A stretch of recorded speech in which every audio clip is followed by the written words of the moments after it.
आज विश्व व्याघ्र दिवस प्राणी उद्यान नंदनकानन रे अंतर्जातीय व्याघ्र दिवस पालित हो जाइछि। एथिरे मुख्य अतिथि भावे मंत्री गणेश राम सिंह खुंटिया जोग देथिले।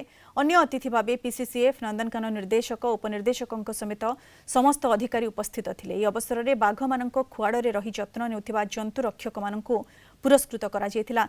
सेपरि क्विज प्रतियोगिता रे कृति छात्र छात्री को पुरस्कृत करा जायथिला। पर शपथ पाठ सह दस्तखत अभियान करा जायथिला।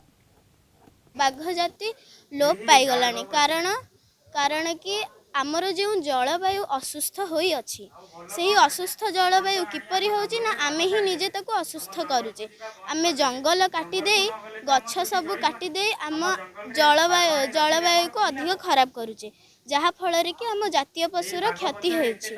तो आमको आम जलवायु सुस्थ रखा आमे केबे गछ काटिबा नहीं एवं अधिकांश वृक्षरोपण करवा, जहाद्वारा कि आमर जातीय पशु सुरक्षित भाव रही पारिबा। आगामी भविष्य में आप नंदनकानन भारतवर्षर अग्रणी एवं विश्वर इंटरनेशनल जो हिसाब से आप परिणत हाँपाई जाऊँगी। आम ए गत वर्षर विभिन्न प्रकार एनिमल एक्सचेंज एवं विभिन्न प्रकार अन्य कंट्री नुआ नुआ प्रजाति को आनिबा एवं एथिरे विभिन्न प्रकार भित्तिभूमि तांकर अन्यान्य आनुषंगिक व्यवस्था करिछे।